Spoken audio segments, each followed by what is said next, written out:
Good to have you with us on this Wednesday morning. I'm Joe Fryer. And I'm Savannah Sellers. Thanks for starting your day with us. We're going to begin this Wednesday morning with President Trump back in Washington following his trip to the United Nations General Assembly. That was here in New York. It was the first time he addressed the UN since his first term. The president was sharply critical of the UN, saying it had failed to end wars and address concerns over immigration. But hours after his speech, President Trump made a dramatic shift in his stance on Ukraine and its 3.5-year war with Russia.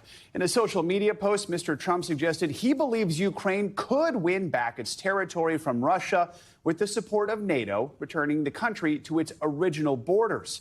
Over the summer, President Trump played a different tune. He said Ukraine needed to make territorial concessions to Russia as part of a possible peace deal. Speaking at the UN, Ukrainian President Volodymyr Zelensky outlined his meeting on the sidelines yesterday with President Trump. We spoke about how to finally bring peace, and we discussed a few good ideas, and I hope they will work. And I'm grateful for this meeting, and we expect America's actions to push Russia toward peace. Moscow fears America and always pays attention to it.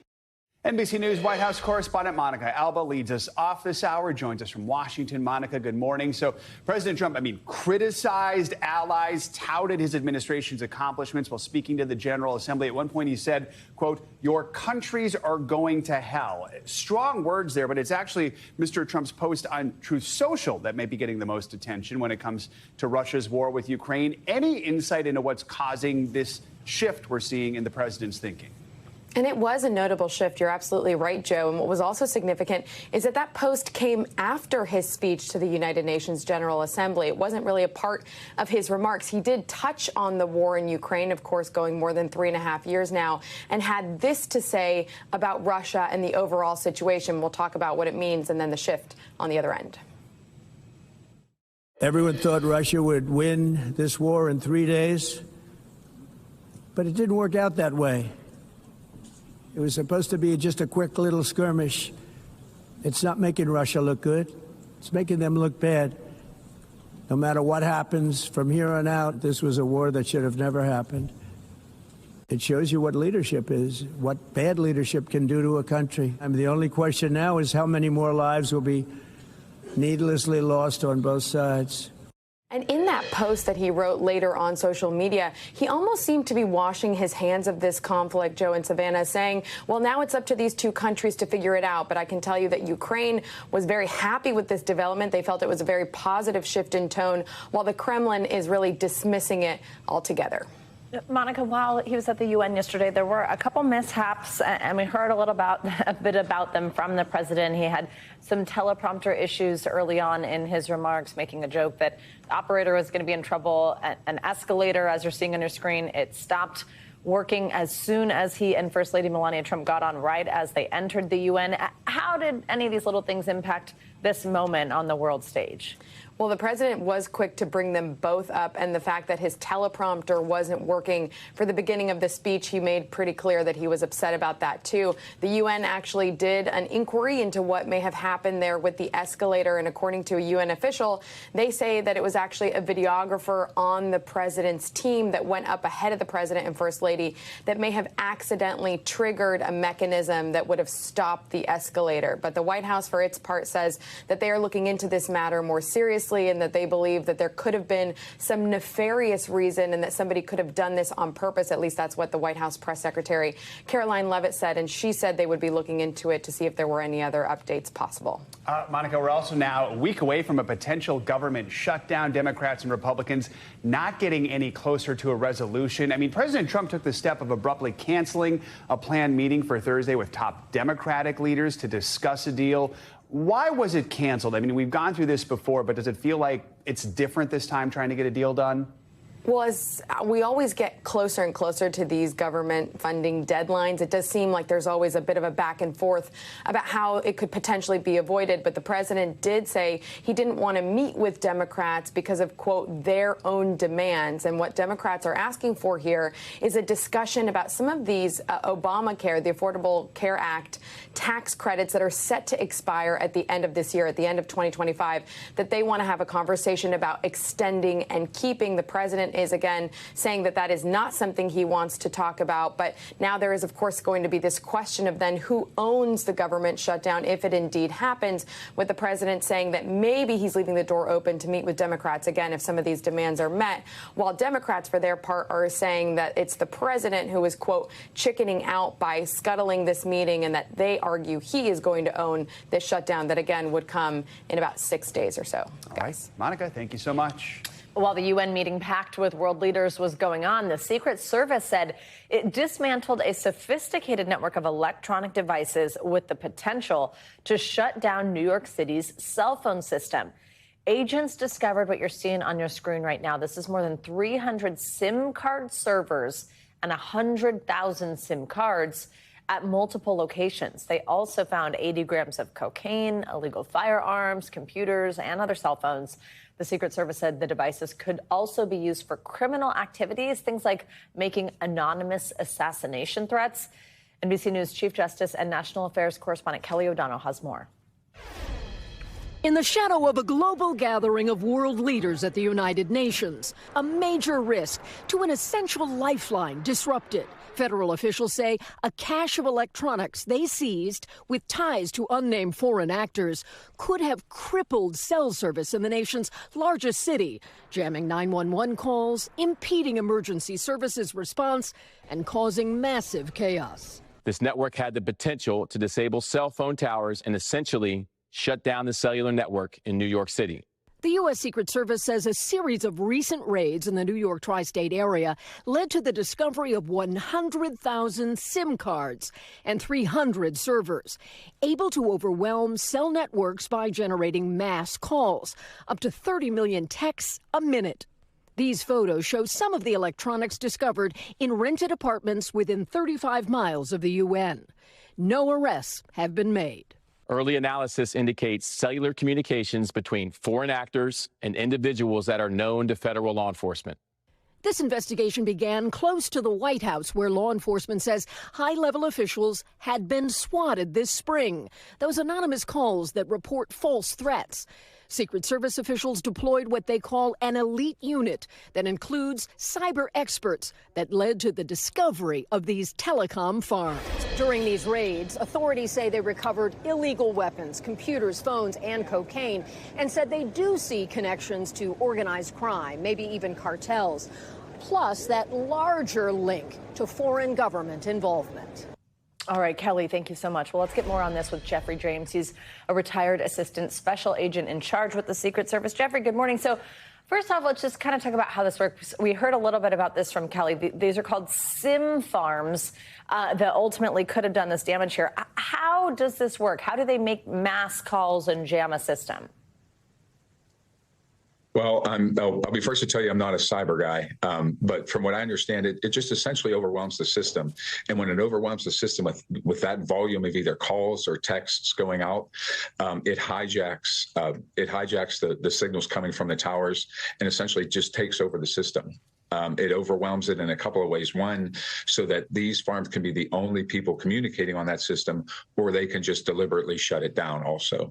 The Secret Service also said these electronic devices, they could have been used for other criminal activities like conveying assassination threats to high-ranking officials, even espionage. So, I mean, given world leaders are here in New York for the UN General Assembly, do you think those are things investigators are going to dig into? Absolutely. You know, we don't have enough time for me to list all the ways that this could be used for criminal activities, but just in the frame of the UN going on right now, it could be used to intercept classified and encrypted communications if it was part of an assassination plot. Again, multiple swatting incidents across New York would overwhelm the EMS and fire system and police system, and just the ability to make anonymous communications, if it is a plot among bad actors, is significant. Even though at this point no wider plot has been uncovered, also no arrests have been made, Kelly did mention that authorities say they do see this possible connection to organized crime, even a potential larger link to foreign government involvement. With that in mind, how does the investigation proceed from here? Well, it's going to take a while. So you mentioned earlier 300,000 servers. I'm sorry, 300 servers and 100,000 SIM cards. It's going to take a long time to do forensic examinations on all those, and they should be very deliberate, and they should be very intentional about the investigation of these. But it's still going to move forward quickly with the attempt to identify the people who were in possession of all these. That part will happen pretty fast, and if they can get people behind bars quickly on that side, you'll see that happen quickly. All right, Jeffrey, thanks for your expertise this morning. After a dramatic two-week trial, a Florida jury found Ryan Ruth guilty of attempting to assassinate President Trump at one of his golf clubs just over a year ago. He was found guilty on all 5 federal counts, but the most dramatic moment came after the verdict was read, when Ruth tried to stab himself in the neck with a pen. NBC News national correspondent Aaron Gilchrist has the latest. Just after Ryan Ruth was convicted of trying to assassinate President Trump at his West Palm Beach golf club, his daughter running beside the car authorities were transporting him in. All after inside court, Ruth attempted to stab himself in the neck with a pen. This court sketch showing that moment. NBC News producer Carmen Gonzalez witnessed the chaos in the courtroom. As the jury was leaving, I looked over to him and I saw him doing this. I thought maybe he was having a seizure, but then I realized he had a pen and he was jabbing at his neck, trying to hurt himself. Within seconds, she says, U.S. Marshals grabbed Ruth and took him away. And the daughter started saying, Dad, don't, we love you. A Florida jury deliberating for just 2 hours before convicting Ruth on all 5 counts, including attempted assassination of a major presidential candidate. Prosecutors in closing arguments saying a mountain of evidence showed one thing: Ruth wanted Donald Trump dead. Shots fired, shots fired, shots fired. Individual in the bush with a gun. Just 2 months after the assassination attempt in Butler, on September 15th last year, a Secret Service agent spotted the barrel of a semi-automatic rifle in the shrubbery outside Trump's golf club. On the tree line, the individual was inside that tree line. Authorities say Ruth had been lying in wait behind a fence for hours, undetected. Straight back! His arrest shown on this police body cam and this image of his gun. In court, Ruth represented himself in an often rambling presentation, arguing he did not have the character to kill, saying, if you don't have the cold heart to make it happen, is that intent? But prosecutors showed jurors a letter written by Ruth where he said, quote, "Dear world, this was an assassination attempt."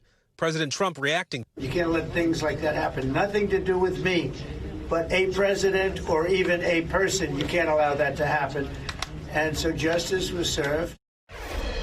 The judge was very patient, even lenient with Ruth, giving him the same instructions several times. Despite seeming frustrated at different points, she ultimately will decide his punishment, and 2 of the charges carry a maximum of life in prison. Sentencing set for December 18th. Back to you. All right, Aaron, thank you so much. Let's bring in NBC News legal analyst Danny Savalos for more on this. So the jury needed 2 hours to deliberate.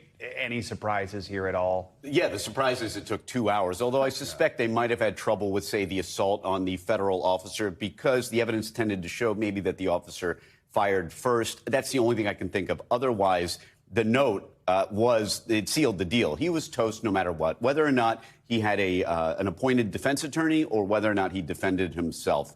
Unfortunately for the court, a pro se defendant creates a lot of procedural problems. It's not the best for judicial efficiency, but I would venture a guess that the outcome would have been the same no matter whether Ralph represented himself or F. Lee Bailey came back from the afterlife to defend him. So Aaron mentioned this, him representing himself, often rambling, kind of chaotic. Is that something that a competent attorney could kind of seize on and use as grounds for an appeal? Do you see anything like that being able to happen here? Not likely, because anytime a defendant chooses to go pro se, they are admonished on the record about 100 different ways that they're not going to be able to later on say they had ineffective assistance of counsel when they themselves were their counsel. There are a number of different colloquies. Ferretta hearing is one of them. You have to tell the defendant, look, you have a right to counsel. We can appoint counsel for you. You can have an attorney. It's not a good idea to represent yourself. You should really consider it. And it's some version of that. And the reason for that is clear. It's a terrible idea to represent yourself in court. People watch too much TV. They think mostly what we do is get up there and say words. And it's a little more complicated than that. We know that. It's much more complicated. Aaron mentioned he's going to be sentenced in December. What are the factors the judge is going to consider here? Is this fairly straightforward? And what happened after the verdict was read yesterday with him trying to stab himself with the pen. Is that something that at all could be in the judge's mind when determining what to do here? Well, if I'm the defense counsel and he doesn't have defense counsel, as you're preparing for sentencing, you really try to create a picture of the defendant as somebody who needs help, needs rehabilitation, and doesn't need a lengthy prison sentence. That's your best bet here. But if he's handling his own sentencing, that's going to be even worse. We always cover the trial. We don't spend a lot of time on sentencing. But in federal court, since virtually every case ends in a conviction, sentencing is arguably more important than the trial itself. But what happens next is the probation department will interview him. They'll prepare a pre-sentence investigation report. And then the prosecution will recommend a sentencing range and a sentence to the judge at the sentencing. And really, everyone who goes to trial gets a bit of a trial tax. I think the judge will probably, maybe the fact that he was annoying might factor in her subconscious, but really, it should be pretty straightforward. And he's looking at a pretty lengthy prison sentence. All right. Danny, thank you so much. Appreciate it. All right. Well, Jimmy Kimmel Live is live again. The comedian was greeted with a standing ovation as he made his closely watched return to TV last night. He'd been off the air for nearly a week after ABC said it was suspending his show indefinitely for critical comments he made about Republicans after the murder of Charlie Kirk. He opened the show with an emotional monologue, which started with, as I was saying, before I was interrupted. He then went on to make a tearful apology for the comment last week that kick-started this drama. But he balanced that with a fierce defense of free speech. Here are some highlights. If you're just joining us, we are preempting your regularly scheduled encore episode of Celebrity Family Feud to bring you this special report. I'm happy to be here tonight with you. It was never my intention to make light of the murder of a young man. I don't think the murderer who shot Charlie Kirk represents anyone. This was a sick person who believed violence was a solution, and it isn't. Look, I never imagined I would be in a situation like this. I barely paid attention in school. And one thing I did learn from Lenny Bruce and George Carlin and Howard Stern is that a government threat to silence a comedian the president doesn't like is anti-American. That's anti-American. The president of the United States made it very clear he wants to see me and the hundreds of people who work here fired from our jobs. Our leader celebrates Americans losing their livelihoods because he can't take a joke.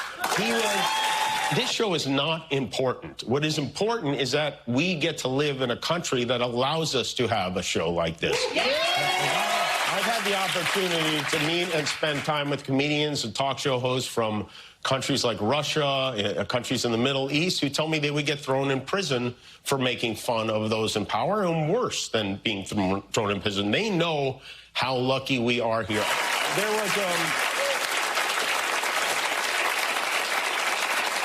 a moment over the weekend, a very beautiful moment. I don't know if you saw this. On Sunday, Erica Kirk forgave the man who shot her husband.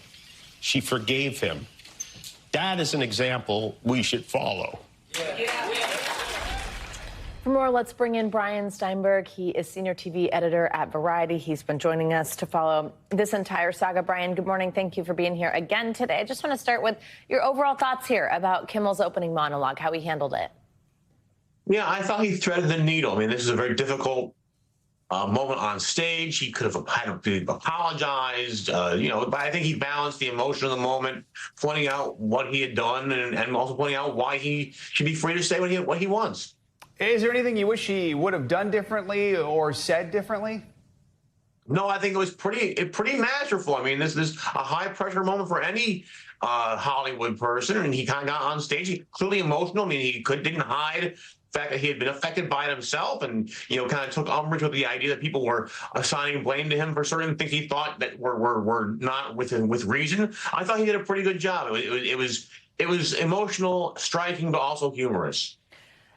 Brian, not every ABC station carried Kimmel's return, something he referenced there. Nexstar and Sinclair, they both have these pending deals, this awaiting FCC approval. They're continuing to preempt the show. Do you think there will be a point where they bring it back? Did you hear anything to persuade them last night? How do you see that playing out? I thought he kind of made himself a human being. This is what happened. This is why I think about it. This is why it happened. I don't know how long Nexstar and Sinclair can preempt. I mean, certainly they can do that. Disney might have the right at some point to take the show to another station in the market. I think they will probably have to see what kind of ratings have resulted when they take Kimmel off the air and have other things like repeats or local news. We'll have to see what it nets out. But the economics will probably drive most of these decisions, I suspect. President Trump has already criticized the show's return, suggesting on social media he may potentially take legal action against the network. I mean, have we seen this level of just pressure against a late-night comedian, or in this case, all late-night comedians, before, or is this new territory for America? Well, look, I mean, I don't know if a president has sued a company over a late-night joke, but certainly we've seen in the past several high-pressure moments where comedians, late-night comedians, made remarks that did not land well and caused problems. Samantha Bee, a few years ago, made a remark about Ivana Trump, and it caused some problems with the advertisers. David Letterman had a feud with Sarah Palin for a week and had to kind of apologize and admit the joke didn't land so well. Bill Maher famously, got off of ABC because of a remark he made about the 9/11 terrorist attacks. It didn't land well. So there have been examples of the hosts, either whether they mean it or not, the joke doesn't go out so great and people are offended. They're supposed to be all things to all people on a broadcast network, even a cable network. And sometimes, humor doesn't always go that way. Brian, let's talk about Bob Iger in all of this. The leader of Disney, presumably making the decision to suspend the show, but then also to bring it back. I imagine heavily involved in every discussion that took place over the course of this.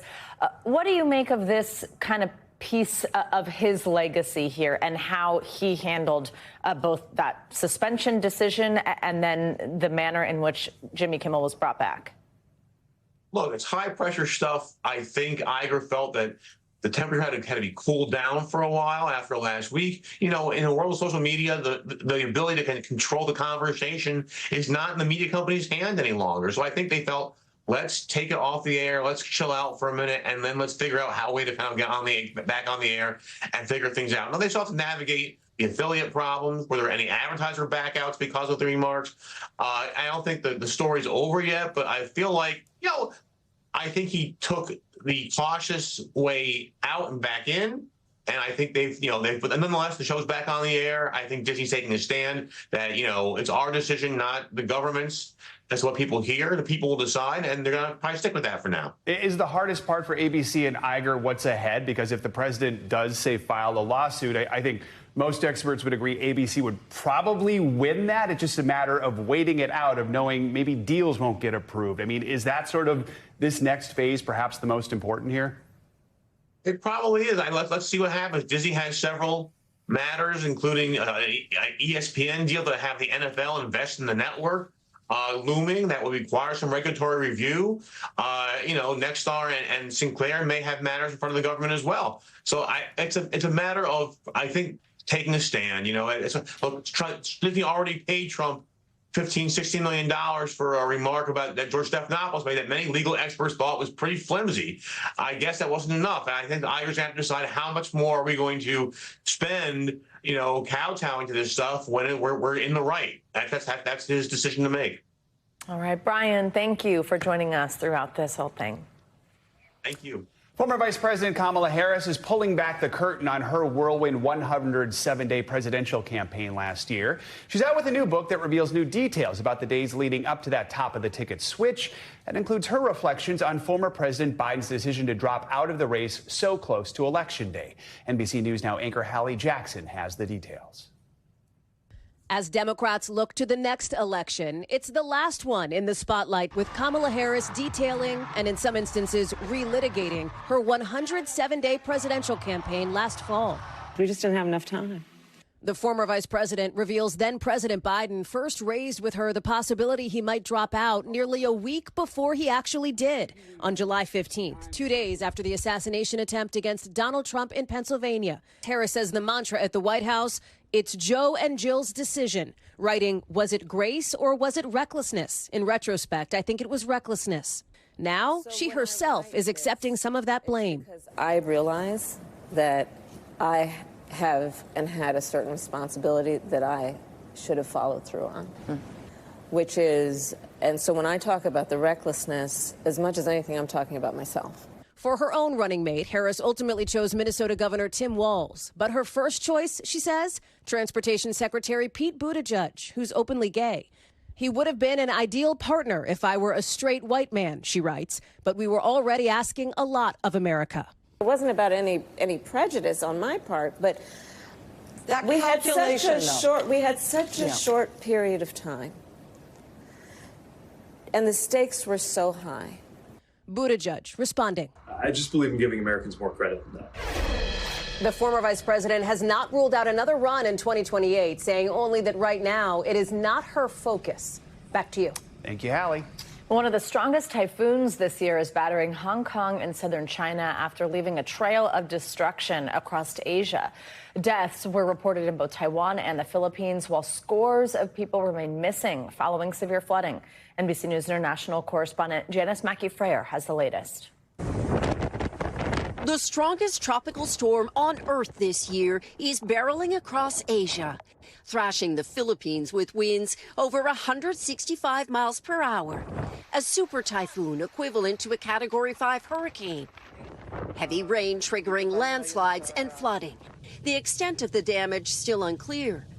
The sheer size of Typhoon Ragasa captured from space, now making its way through the South China Sea toward Hong Kong and southern China, where tens of millions of people are on high alert.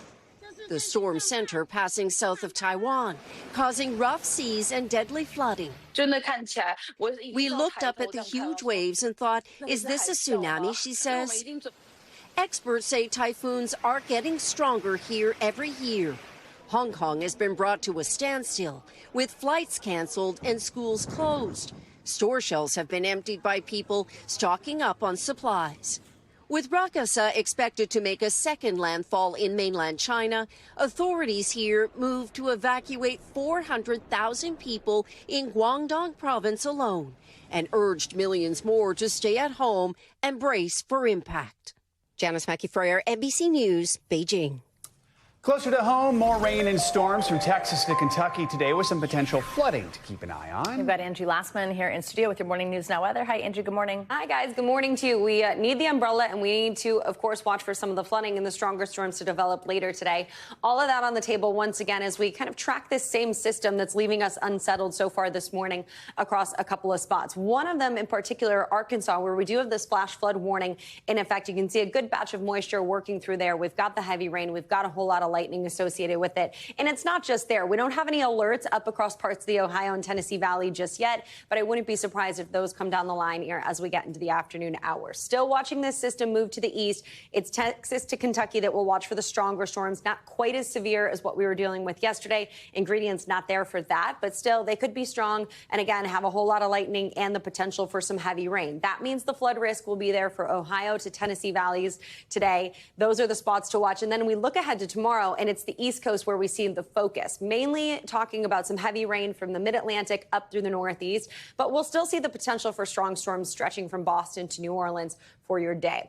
As we look through today, I think specifically this afternoon, the flash flooding risk does include Charleston, Lexington, Bowling Green, down through Chattanooga, so keep that in mind. We'll see several rounds of some of these thunderstorms and on already saturated grounds, plus an additional couple of inches. No surprise if we see that flood watch come down the line here as we get through the day today. Otherwise, we've got to talk about the tropics because we've got two areas that we're keeping an eye on. We've got Invest 93L and Invest 94L. One thing to note right now, 94L is producing some of this rain already for Puerto Rico. So we'll see the heavy rain, the potential for gusty winds today. I think by the time we get through it, maybe 4 to 6 inches. So the flooding potential is there for Puerto Rico. But down the line, there's still a lot of uncertainty with these two systems. What we do know is we're likely going to see them form into possibly tropical depressions by the time the weekend ends, but maybe in the next couple of days. After that, we've got to watch it, guys. Like I said, a lot of uncertainty, still a lot of disagreement with the model, so we'll keep an eye on it. Well, it's like robot names or something from Star Wars. Yes. Like 93L, R2D2. Scientists love to make things more confusing than they have to be, don't we? We appreciate it. Thanks, Angie. We like learning things. Much more to We thank you for watching, and remember, stay updated on breaking news and top stories on the NBC News app or watch live on our YouTube channel.